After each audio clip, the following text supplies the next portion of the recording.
আসুন আজকে আমরা কথা বলি ভাষার বিষয়ে। এই ভাষা কত অদ্ভুত এক শক্তি, কিন্তু কখনো কখনো আমরা এই তর্কে লিপ্ত হয়ে যাই যে কোন ভাষা সর্বশ্রেষ্ঠ। কখনো কখনো এই সমস্যায় আটকে পড়ি, যখন সামনের জনের ভাষা ভিন্ন আর আমাদের ভিন্ন, না আমরা তার কথা বুঝতে পারি না সে আমাদের। আচ্ছা ঠিক আছে, কিন্তু কেউ আমাকে এটার মানে স্পষ্ট করে বোঝান। সূর্যমুখী, সূর্যের কিরণের কোন ভাষা সে বুঝতে পারে যে সূর্য ওঠার সাথে সাথে সেও ফুটে ওঠে? চকর, চকরের কাছে এমন কোন ইন্দ্রিয় আছে যে সে চাঁদের শীতলতা অনুভব করতে পারে? গরু এমন কোন সঙ্গীত শিখেছে যে আমার বাঁশির সুর শুনে তারা নিজেই চলে আসে? এই সব, এই পুরো সংসার, এই ব্রহ্মাণ্ড শুধুমাত্র একটা ভাষা বোঝে, প্রেমের ভাষা। না কোনো শব্দ, না কোনো বাণী, শুধু অনুভূতি। এই প্রেমের ভাষা সংসারের সব থেকে বড় ভাষা, যেটা আপনি নিজেও বুঝতে পারেন, আবার অন্যদেরকেও বোঝাতে পারেন। রাধা রাধা। কথায় আছে জীবনে সম্পর্ক নিয়ে কখনো অঙ্ক কষা উচিত নয়। এই কথা তো ঠিক। যদি এই সম্পর্কে লাভ, ক্ষতি, গুণ, ভাগ এসব চলে আসে, তাহলে সবকিছু শুধু ব্যবসা হয়ে যায়। এই পুরো খেলাটাই হয়ে যায় অঙ্কের। আর এই জীবন নিশ্চিত রূপে অঙ্ক কষা নয়। এই জীবনে আনন্দকে বাড়ানো, কষ্টকে কমানো গণিতের খেলা নয়, ব্যবহার আর প্রেমের খেলা। কখনো কারোর মাথায় হাত রেখে তাকে শুভেচ্ছা জানালে হয়তো সেটা তাকে এত আনন্দিত করে যে সে পুরো জগৎ জয় করতে পারে। কখনো আপনার মুখ থেকে যখন কারোর জন্য কটু কথা বেরোয়, আর হয়তো সেটা তাকে এত কষ্ট দিয়ে দেয় যে সে এই জগতে কিছুই করতে পারে না। জীবনে কখনো সম্পর্কের মধ্যে গণিতকে আনবেন না, কখনো না। না লাভ ক্ষতি, না গুণ ভাগ। মনে রাখবেন, এই সংসারে এমন কোনো সমীকরণ নেই যেটার সমাধান নেই, শুধু তা খুঁজতে একটু সময় লাগে। রাধা রাধা। সমস্যা। প্রত্যেকের জীবনেই সমস্যা আসা যাওয়া করে, আর প্রত্যেক মানুষ সমস্যা আসার পর তার সমাধান খুঁজতে উঠে পড়ে লাগেন। কিন্তু যখনই সমস্যার সমাধান হয়ে যায়, আমরা সুপ্রসন্ন হয়ে যাই এবং অসাবধানও হয়ে যাই। আমাদের মনে হয় যে আমরা সম্পূর্ণরূপে সমস্যার অন্ত করেছি, কিন্তু কোথাও না কোথাও একটা ছোট্ট বীজ রয়েই যায়, আর সেই বীজ আমাদের অসাবধানতার ছত্রছায়ায় বড় হতে থাকে, আর তারপর মহা সংকট হয়ে আবার আমাদের উপর আক্রমণ করে। এই সংকট যে কোনো রূপে আসতে পারে, কোনো শত্রুর রূপেও আসতে পারে, বা কোনো মহামারীর রূপেও আসতে পারে। সেই জন্য সবসময় সাবধান থাকাই উচিত, কারণ অসাবধান হলে কি হয়, আমাদের সুরক্ষা চক্রে একটা ছেদ উৎপন্ন হয়, আর আমাদের শেষ করতে পারে এমন এক বাণ সেই ছেদ বিন্দু হয়ে আমাদের হৃদয়ে প্রবেশ করতে পারে। তাই যে কোনো সমস্যার সমাধান করুন, জয়ী হন, উৎসব পালন করুন, কিন্তু সাবধানে থাকবেন। আসুন আর আমার সাথে ভালোবেসে বলুন রাধা রাধা। সূর্যের মনে হয় যে তার থেকে বেশি তেজস্বী আর উজ্জ্বল কেউ নেই, তাই তার এই অহংকার ভঙ্গ করার জন্য মেঘ চলে আসে। তারপর এই মেঘের অহংকার বেড়ে যায় যে তার থেকে বেশি ঘন আর কেউ নেই। তারপরে বাতাসের একটা প্রবল দমক আসে আর মেঘেদের ছিন্ন ভিন্ন করে দিয়ে চলে যায়। তখন বায়ুর অহংকার বেড়ে যায়, আরো ভাবে যে তার থেকে বেশি শক্তিশালী আর কেউ নেই। এই দমকা বাতাস যখন বিশাল এক পর্বতের সাথে ধাক্কা খায়, তখন সেই বাতাসের অহংকারও চূর্ণ বিচূর্ণ হয়ে যায়। তারপরে পর্বত ভাবে যে তার থেকে বেশি ধীর আর শক্তিশালী আর কেউ নেই। তখন পৃথিবীতে ভূমিকম্প হয়, আর সেই বিশাল পর্বত চূর্ণ বিচূর্ণ হয়ে যায়, তারও অহংকার ভেঙে যায়, এবার ধরিত্রীর অহংকার হতে থাকে। ধরিত্রী বলে যে আমার উপর সবকিছু টিকে রয়েছে, আমার থেকে বেশি শক্তিশালী আর কেউ নেই। একটা ছোট্ট ইঁদুর আসে, মাটিতে গর্ত করে আর মাটি ধসিয়ে দেয়। ধরিত্রীর অহংকার ভেঙে যায়। এর তাৎপর্য হলো সরল, এই সংসারে অহংকার কখনো স্থির থাকে না, এই অহংকার ভাঙবেই। এটা হলো সাংসারিক চক্র। আমাদের নিজেদের জীবনে কর্তব্য পালন করতে হবে, কর্ম করতে হবে, কিন্তু অহংকার নয়। যে ব্যক্তি এটা বুঝতে সক্ষম হন তাকে জ্ঞানী বলা হয়, আর যে মানুষ এটা বুঝতে পারেন না তিনি সারা জীবন শোধ প্রতিশোধ মান অভিমানের এই চক্রে আটকা পড়েন। এবার আপনি কি এই চক্রে আটকে থাকতে চান, নাকি জ্ঞানী হয়ে উঠতে চান? সেই চয়ন আপনারই। আসুন আর আমার সাথে ভালোবেসে বলুন, রাধা রাধা। কোন যোদ্ধা জন্ম থেকে যোদ্ধা হন না, তিনি যোদ্ধা হবেন কিনা চয়ন করেন। তিনি যোদ্ধা হবেন বলে তখনই স্থির করেন যখন তিনি পিছু হটবেন না বলে দৃঢ় প্রতিজ্ঞ হন। যদি ওনার সামনে অশুভ কিছু হয়, তার বিরোধিতা করতে দৃঢ় প্রতিজ্ঞ হন, তবেই তিনি যোদ্ধা হতে পারেন। কেউই যোদ্ধা হয়ে এই পৃথিবীতে জন্মগ্রহণ করেন না। আপনি কি হতে চান? সেই দর্শক হতে চান যারা যুদ্ধভূমিতে বসে থেকে অন্য কারোর জয়ে উচ্ছ্বাস প্রকাশ করেন, নাকি সেই যোদ্ধা হতে চান যিনি নিজের শৌর্য দিয়ে বীরত্ব দিয়ে পরাক্রম প্রদর্শন করেন এবং যার প্রশংসা যুগ যুগ ধরে হয়ে চলে? সিদ্ধান্ত আপনারই। আসুন আর আমার সাথে ভালোবেসে বলুন, রাধা রাধা। যজ্ঞের আগুনকে শুভ বলে মনে করা হয়, আর সেখানেই চিতার আগুনকে অশুভ মনে করা হয়। এমনটা কেন হয়? এখানে বিষয়টা হলো লক্ষ্য, বিচার এবং সঙ্গের। যখন আমরা যজ্ঞ করি তখন আমাদের লক্ষ্য কি হয়? পরিবেশকে আরো পবিত্র করে তোলা, ইতিবাচক করে তোলা। আমাদের লক্ষ্য শুভ হয়। তারপরে আসে বিচার। এই পরিস্থিতিতে সেই বিচার হলো অগ্নি। স্ফুলিঙ্গ থেকে তীব্র আকার ধারণ করে সমস্ত কাঠকে পুড়িয়ে দেয় এবং সুগন্ধ ছড়িয়ে দেয়। অর্থাৎ যদি আপনার লক্ষ্য শুভ হয় তাহলে তা নিজেই শুভ বিচারধারাকে আমন্ত্রণ জানায়। এই শুভ বিচার তখনই আসবে যখন আপনার সংকল্প শুভ হবে। অন্যদিকে হলো চিতার আগুন। এর লক্ষ্য কি? একটা দেহকে পরধামে পৌঁছে দেওয়া। সবার শেষে সবকিছু আপনার উপরে নির্ভরশীল যে আপনি কোনটা চয়ন করতে চান। আপনার লক্ষ্য যদি শুভ হয় তাহলে আপনার বিচার এবং সঙ্গতি আর তার পরিণাম সবই শুভ হবে। আসুন আর আমার সাথে ভালোবেসে বলুন, রাধা রাধা। জীবনে দুই ধরনের আবেগ রয়েছে যার কোনো মূল্য নেই। আমার কথার অর্থ এটা নয় যে এদের কোনো গুরুত্ব নেই। গুরুত্ব যথেষ্টই রয়েছে, শুধু এদের জন্য আপনাকে কোনো মূল্য দিতে হয় না। প্রথম আবেগ হলো আনন্দ, প্রসন্নতা। এটা আপনি যে কোনো জায়গায় খুঁজে পেতে পারেন যদি আপনি খুঁজে পেতে চান। আপনি কোনো পুষ্পের সৌন্দর্য দেখে প্রসন্ন হতে পারেন।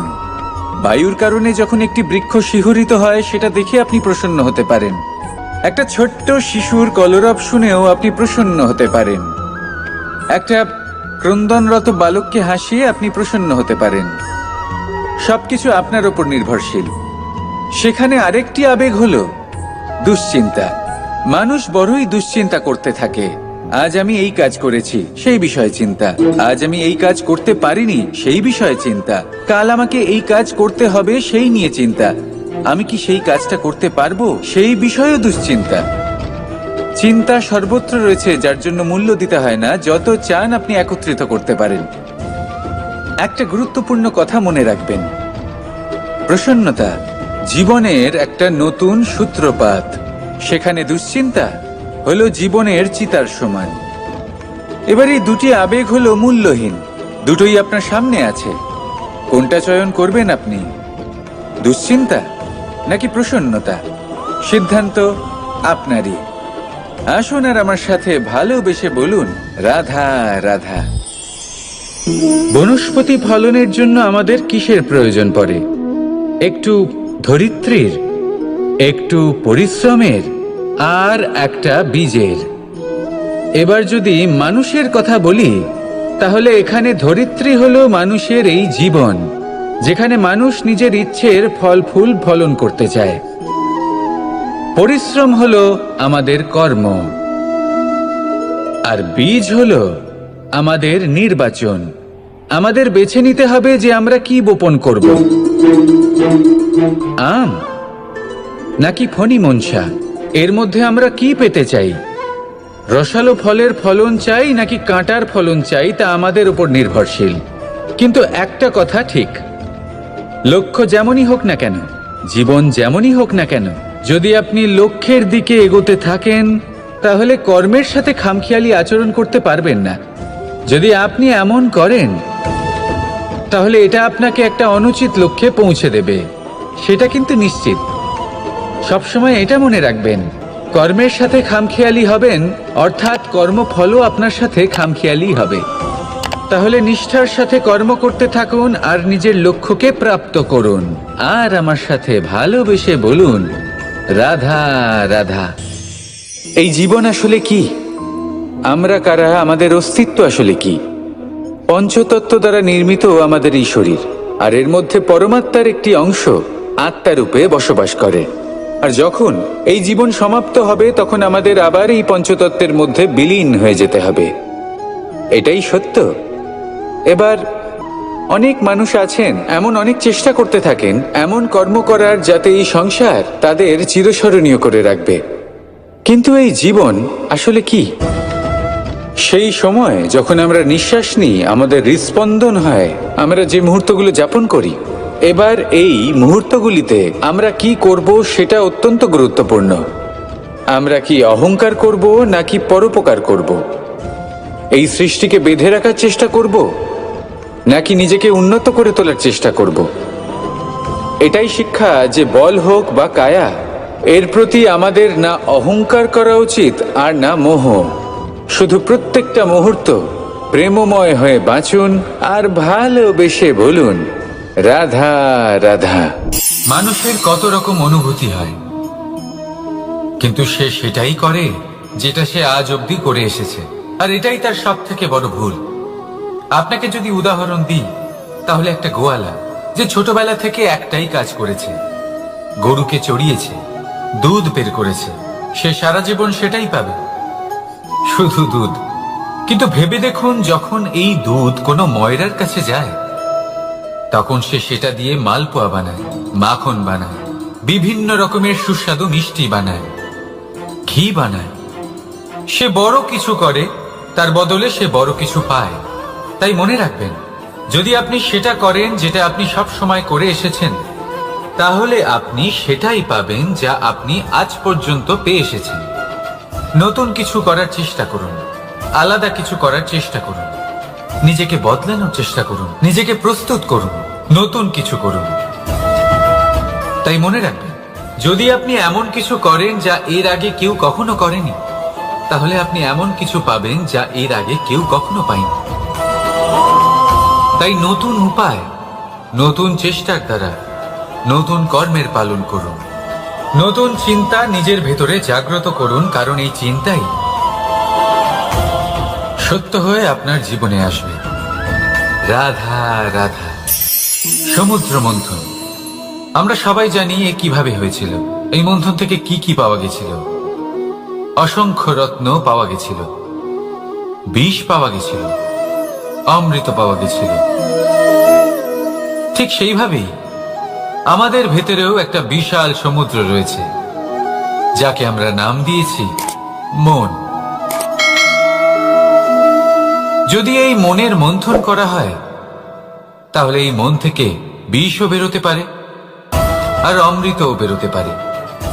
তাই মনে রাখবেন, আপনার যে এই জিহ্বা রয়েছে তা বিষও নির্গত করতে পারে, আবার অমৃত। খারাপ কিছুও করতে পারে, যদিও আপনার মনস্কামনা খারাপ নাও হয়। তাই সবসময় যখন আপনার মুখ থেকে শব্দ উচ্চারণ করবেন, এই মনের মন্থন করে তা করুন। আর আমার সাথে ভালোবেসে বলুন, রাধা রাধা। পাদুকা, খড়ম আমাদের জীবনে কতটা গুরুত্বপূর্ণ হয়। যখনই আমরা এটা পায়ে পরে হাঁটি, এটা আমাদের রক্ষা করে কাঁটা থেকে, ছোট পাথর থেকে। এটা আমাদের সুরক্ষিত রাখে। কিন্তু যদি এটাকেই আমরা অন্য দৃষ্টিভঙ্গি দিয়ে দেখি, তাহলে এই পাদুকার জন্যই হাঁটার সময় পেছন থেকে আমাদের পায়ে কাদা লেগে যায়। এরকম মানুষও আমাদের জীবনে থাকে, যে থাকে তো আমাদের সাথেই, কিন্তু এরাই আমাদের পিঠ পিছে কাদা ছড়ে। এবার হাঁটার সময় যখন আপনার পায়ে কাদা লাগে আপনার পাদুকার জন্য, আপনার নজর সেদিকে থাকে না, আপনার নজর থাকে সামনের দিকে, কারণ সেটাই আপনার লক্ষ্য, সেটাই আপনার পথ, আর সেটাই আপনার করা উচিত।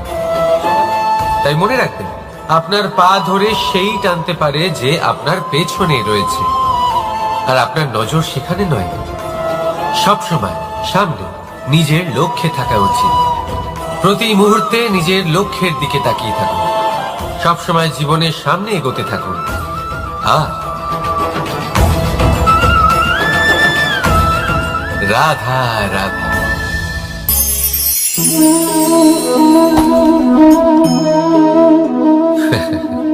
আপনি কি কখনো কোনো গাছের গায়ে পাথর ছুঁড়ে মেরেছেন? আজ না হোক ছোটবেলায় কখনো না কখনো নিশ্চয়ই ছুঁড়েছেন। এখনো বাচ্চারা সেটাই করে থাকে। কিন্তু আপনি কি কখনো ভেবে দেখেছেন যে কেন সেই গাছের ওপরই পাথর ছুঁড়ে মারা হয় যাতে ফল থাকে? কোনো সাধারণ বা ফলবিহীন গাছের ওপর এত পাথর কেন ছোড়া হয় না? কারণ খুবই সহজ, আমরা ফল খেতে চাই, আর সেটা পারার জন্য আমরা পাথর ছুঁড়ে সেগুলিকে প্রাপ্ত করার চেষ্টা করি। আর অন্যদিকে সেই গাছ এই পাথরের রূপে বিরোধিতা সহ্য করে, তবুও সেখানেই দাঁড়িয়ে থাকে যেখানে তার অবস্থান। সেই ফল আমাদের দিতে থাকে যা সর্বদা আমাদের দিয়ে এসেছে, আর সেই জন্যই সে আমাদের কাছে মূল্যবান।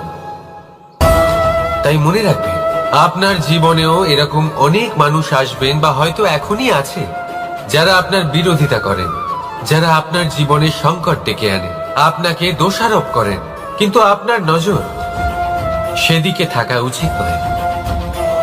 তাই একটা গুরুত্বপূর্ণ সত্য সবসময় মনে রাখবেন, সেই গাছের ওপরেই পাথর এসে পড়ে যে ফল ধারণ করে, যে মূল্যবান হয়। রাধা রাধা। এই ডাল দেখুন, এই সুন্দর পুষ্প দেখুন। এই ডালের সৌন্দর্য হলো এই পুষ্প, আর এই পুষ্পের মেরুদণ্ড হলো এই ডাল।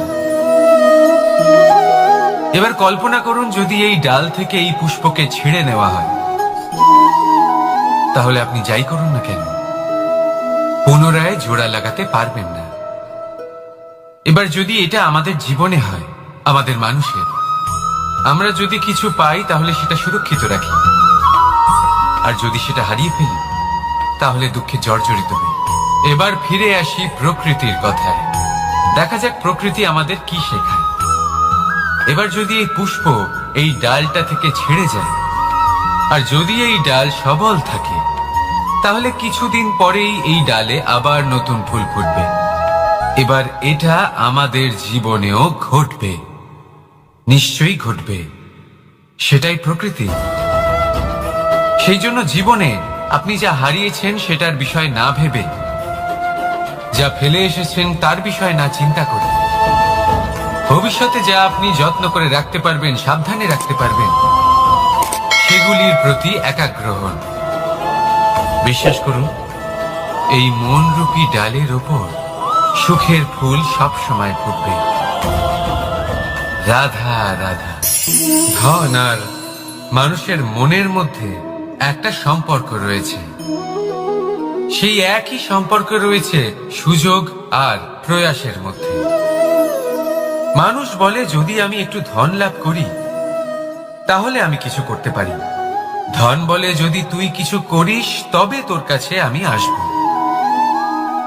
মানুষ বলে, আমি কোনো সুযোগ পেলে তবেই তো চেষ্টা করব।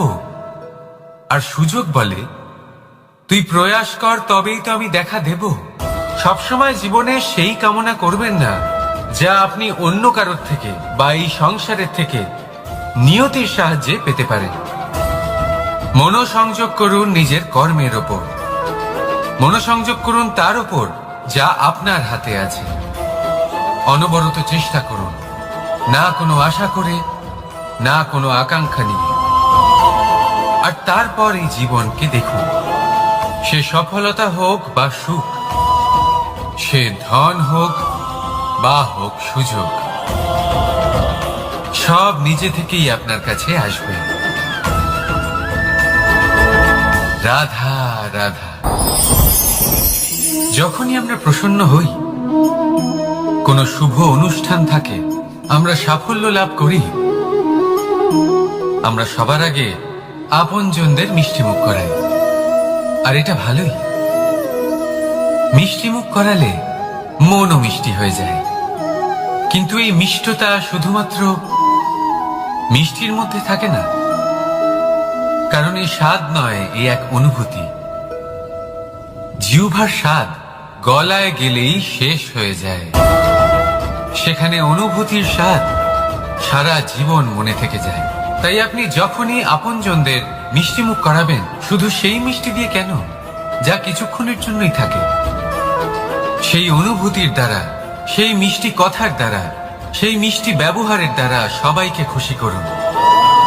মানুষ সারা জীবন মনে রাখবে, না থাকবে কোনো তিক্ততা, আর না থাকবে কোনো শত্রুতা।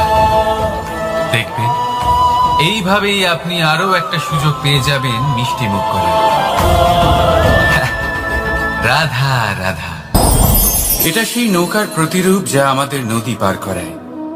এবার বিষয়টা একটু ভেবে দেখুন, সেই বিশাল নৌকা যা আমাদের নদী পার করায়, সেটার নির্মাণ নদীতে নয়, ডাঙায় হয়। আর যদি আমরা এটাকে নদী অবধি পৌঁছতে চাই, তাহলে আমাদের দরকার পড়ে কোনো গরুর গাড়ির অথবা ঘোড়ার গাড়ির।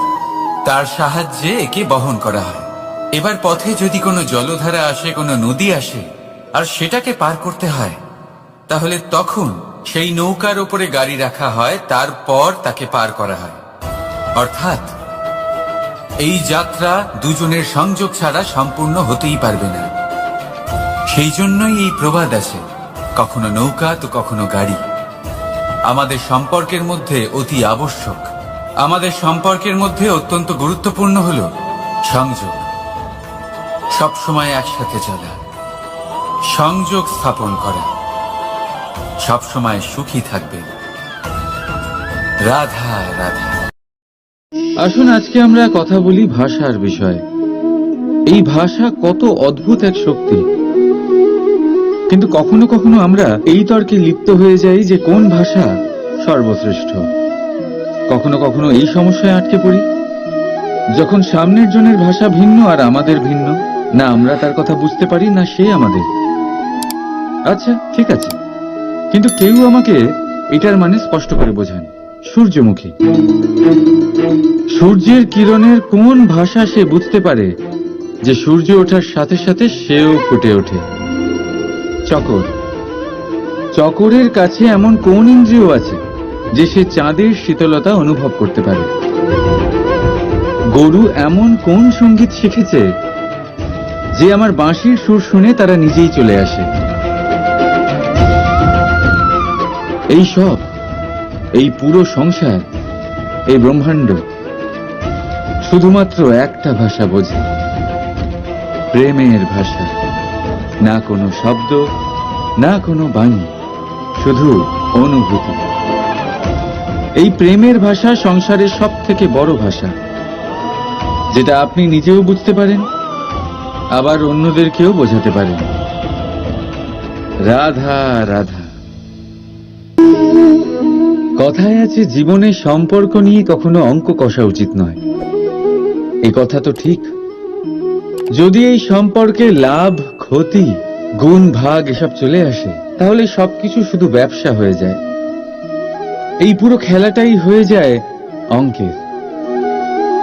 আর এই জীবন নিশ্চিত রূপে অঙ্ক কষা নয়। এই জীবনে আনন্দকে বাড়ানো, কষ্টকে কমানো গণিতের খেলা নয়, ব্যবহার আর প্রেমের খেলা।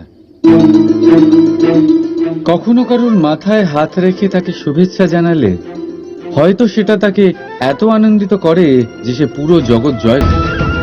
রাধা রাধা। সমস্যা। প্রত্যেকের জীবনেই সমস্যা আসা যাওয়া করে, আর প্রত্যেক মানুষ সমস্যা আসার পর তার সমাধান খুঁজতে উঠে পড়ে লাগেন। কিন্তু যখনই সমস্যার সমাধান হয়ে যায়, আমরা সুপ্রসন্ন হয়ে যাই এবং অসাবধানও হয়ে যাই।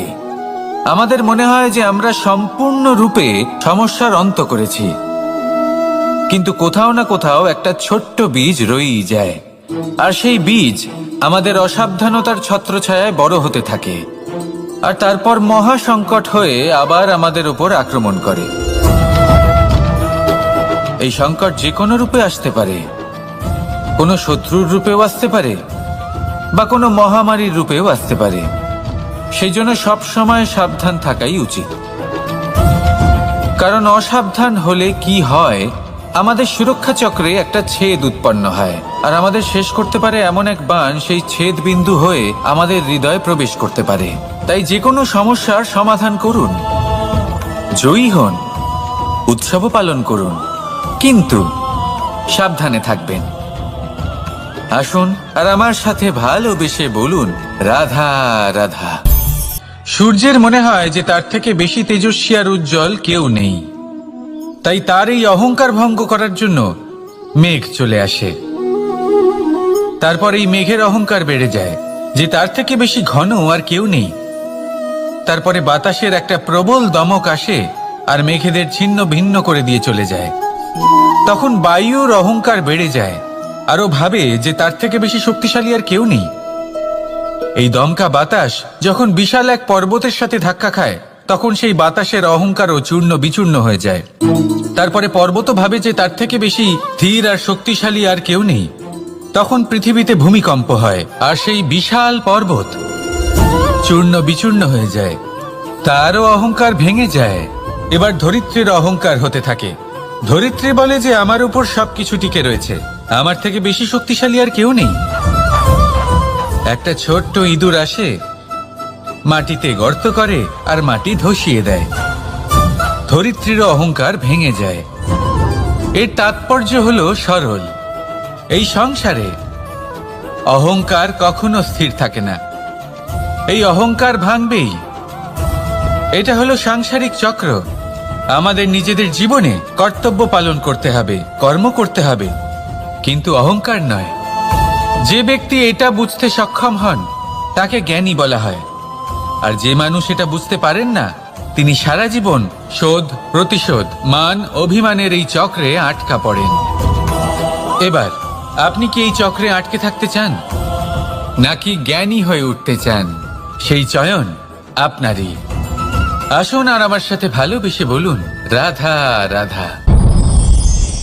কোনো যোদ্ধা জন্ম থেকে যোদ্ধা হন না, তিনি যোদ্ধা হবেন কিনা চয়ন করেন। তিনি যোদ্ধা হবেন বলে তখনই স্থির করেন যখন তিনি পিছু হটবেন না বলে দৃঢ় প্রতিজ্ঞ হন। যদি ওনার সামনে অশুভ কিছু হয়, তার বিরোধিতা করতে দৃঢ় প্রতিজ্ঞ হন, তবেই তিনি যোদ্ধা হতে পারেন। কেউই যোদ্ধা হয়ে এই পৃথিবীতে জন্মগ্রহণ করেন না। আপনি কি হতে চান? সেই দর্শক হতে চান যারা যুদ্ধভূমিতে বসে থেকে অন্য কারোর জয়ে উচ্ছ্বাস প্রকাশ করেন, নাকি সেই যোদ্ধা হতে চান যিনি নিজের শৌর্য দিয়ে, বীরত্ব দিয়ে পরাক্রম প্রদর্শন করেন এবং যার প্রশংসা যুগ যুগ ধরে হয়ে চলে? সিদ্ধান্ত আপনারই। আসুন আর আমার সাথে ভালোবেসে বলুন, রাধা রাধা। যজ্ঞের আগুনকে শুভ বলে মনে করা হয়, আর সেখানেই চিতার আগুনকে অশুভ মনে করা হয়। এমনটা কেন হয়? এখানে বিষয়টা হলো লক্ষ্য, বিচার এবং সঙ্গের। যখন আমরা যজ্ঞ করি তখন আমাদের লক্ষ্য কি হয়? পরিবেশকে আরো পবিত্র করে তোলা, ইতিবাচক করে তোলা। আমাদের লক্ষ্য শুভ হয়। তারপরে আসে বিচার। এই পরিস্থিতিতে সেই বিচার হলো অগ্নি। স্ফুলিঙ্গ থেকে তীব্র আকার ধারণ করে সমস্ত কাঠকে পুড়িয়ে দেয় এবং সুগন্ধ ছড়িয়ে দেয়। অর্থাৎ যদি আপনার লক্ষ্য শুভ হয়, তাহলে তা নিজেই শুভ বিচারধারাকে আমন্ত্রণ জানায়। এই শুভ বিচার তখনই আসবে যখন আপনার সংকল্প শুভ হবে। অন্যদিকে হলো চিতার আগুন। এর লক্ষ্য কি? একটা দেহকে পরধামে পৌঁছে দেওয়া। সবার শেষে সবকিছু আপনার উপরে নির্ভরশীল যে আপনি কোনটা চয়ন করতে চান। আপনার লক্ষ্য যদি শুভ হয় তাহলে আপনার বিচার এবং সঙ্গতি আর তার পরিণাম সবই শুভ হবে। আসুন আর আমার সাথে ভালোবেসে বলুন, রাধা রাধা। জীবনে দুই ধরনের আবেগ রয়েছে যার কোনো মূল্য নেই। আমার কথার অর্থ এটা নয় যে এদের কোনো গুরুত্ব নেই, গুরুত্ব যথেষ্টই রয়েছে, শুধু এদের জন্য আপনাকে কোনো মূল্য দিতে হয় না। প্রথম আবেগ হলো আনন্দ, প্রসন্নতা। এটা আপনি যে কোনো জায়গায় খুঁজে পেতে পারেন যদি আপনি খুঁজে পেতে চান। আপনি কোনো পুষ্পের সৌন্দর্য দেখে প্রসন্ন হতে পারেন। বায়ুর কারণে যখন একটি বৃক্ষ শিহরিত হয় সেটা দেখে আপনি প্রসন্ন হতে পারেন। একটা ছোট্ট শিশুর কলরব শুনেও আপনি প্রসন্ন হতে পারেন। একটা ক্রন্দনরত বালককে হাসিয়ে আপনি প্রসন্ন হতে পারেন। সবকিছু আপনার উপর নির্ভরশীল। সেখানে আরেকটি আবেগ হলো দুশ্চিন্তা। মানুষ বড়ই দুশ্চিন্তা করতে থাকে। আজ আমি এই কাজ করেছি, সেই বিষয়ে চিন্তা। আজ আমি এই কাজ করতে পারিনি, সেই বিষয়ে চিন্তা। কাল আমাকে এই কাজ করতে হবে, সেই নিয়ে চিন্তা। আমি কি সেই কাজটা করতে পারবো, সেই বিষয়েও দুশ্চিন্তা। চিন্তা সর্বত্র রয়েছে, যার জন্য মূল্য দিতে হয় না। যত চান আপনি একত্রিত করতে পারেন। একটা গুরুত্বপূর্ণ কথা মনে রাখবেন, প্রসন্নতা জীবনের একটা নতুন সূত্রপাত। সেখানে দুশ্চিন্তা হলো জীবনের চিতার সমান। এবার এই দুটি আবেগ হলো মূল্যহীন, দুটোই আপনার সামনে আছে। কোনটা চয়ন করবেন আপনি, দুশ্চিন্তা নাকি প্রসন্নতা? সিদ্ধান্ত আপনারই। আসুন আর আমার সাথে ভালোবেসে বলুন, রাধা রাধা। বনস্পতি ফলনের জন্য আমাদের কিসের প্রয়োজন পড়ে? একটু ধরিত্রীর, একটু পরিশ্রমের, আর একটা বীজের। এবার যদি মানুষের কথা বলি তাহলে এখানে ধরিত্রী হলো মানুষের এই জীবন, যেখানে মানুষ নিজের ইচ্ছের ফল ফুল ফলন করতে চায়। পরিশ্রম হলো আমাদের কর্ম, আর বীজ হলো আমাদের নির্বাচন। আমাদের বেছে নিতে হবে যে আমরা কি বপন করব, আম নাকি ফণি মনসা। এর মধ্যে আমরা কি পেতে চাই? রসালো ফলের ফলন চাই নাকি কাঁটার ফলন চাই, তা আমাদের উপর নির্ভরশীল। কিন্তু একটা কথা ঠিক, লক্ষ্য যেমনই হোক না কেন, জীবন যেমনই হোক না কেন, যদি আপনি লক্ষ্যের দিকে এগোতে থাকেন তাহলে কর্মের সাথে খামখেয়ালি আচরণ করতে পারবেন না। যদি আপনি এমন করেন তাহলে এটা আপনাকে একটা অনুচিত লক্ষ্যে পৌঁছে দেবে, সেটা কিন্তু নিশ্চিত।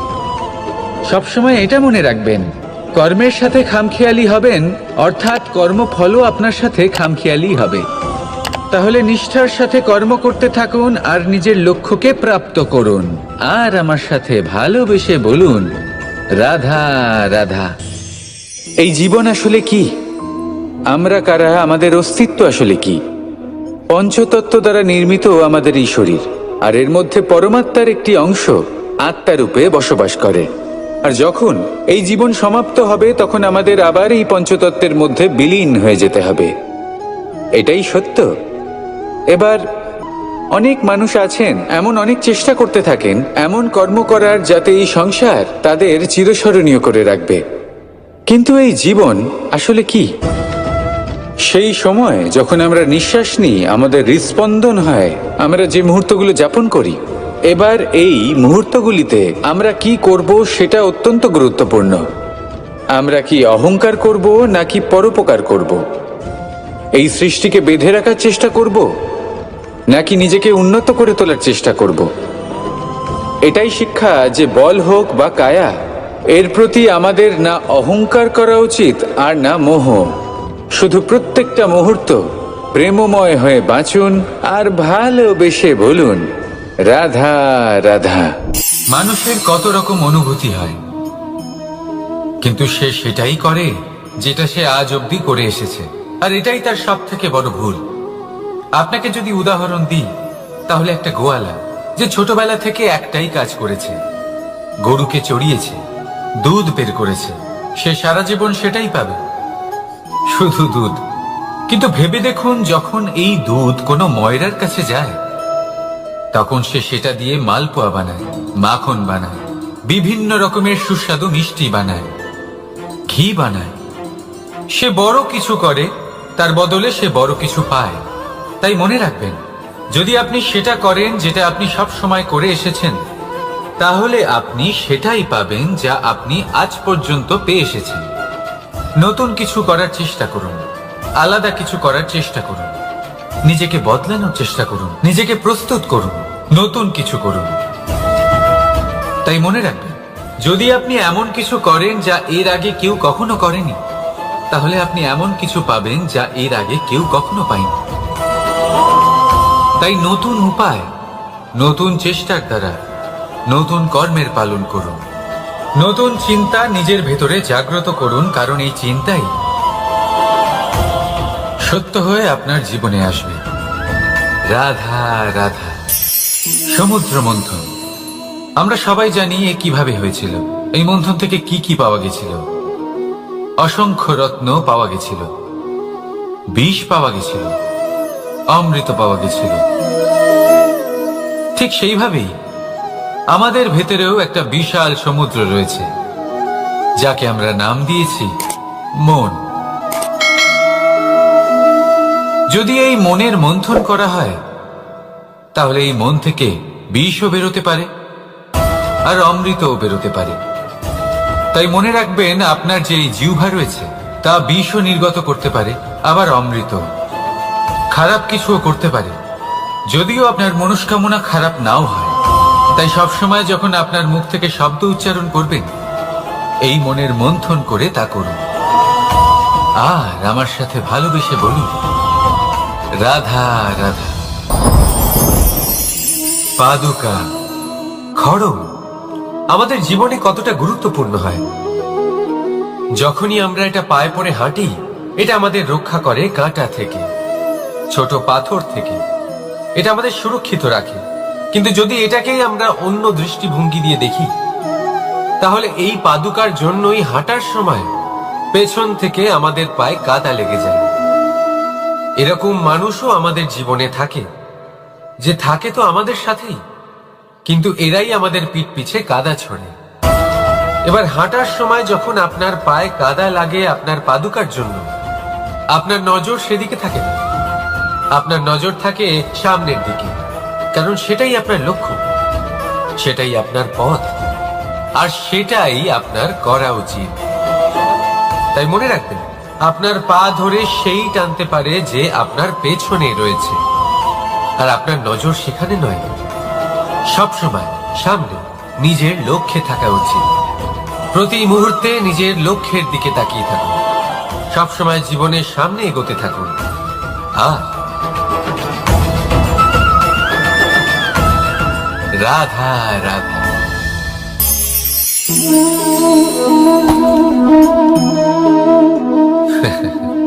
আপনি কি কখনো কোনো গাছের গায়ে পাথর ছুঁড়ে মেরেছেন? আজ না হোক ছোটবেলায় কখনো না কখনো নিশ্চয়ই ছুঁড়েছেন। এখনো বাচ্চারা সেটাই করে থাকে। কিন্তু আপনি কি কখনো ভেবে দেখেছেন যে কেন সেই গাছের ওপরই পাথর ছুঁড়ে মারা হয় যাতে ফল থাকে? কোনো সাধারণ বা ফল বিহীন গাছের ওপর এত পাথর কেন ছোড়া হয় না? কারণ খুবই সহজ, আমরা ফল খেতে চাই, আর সেটা পারার জন্য আমরা পাথর ছুঁড়ে সেগুলিকে প্রাপ্ত করার চেষ্টা করি। আর অন্যদিকে সেই গাছ এই পাথরের রূপে বিরোধিতা সহ্য করে, তবুও সেখানেই দাঁড়িয়ে থাকে যেখানে তার অবস্থান।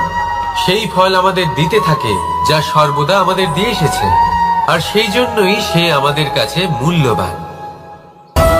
তাই মনে রাখবেন,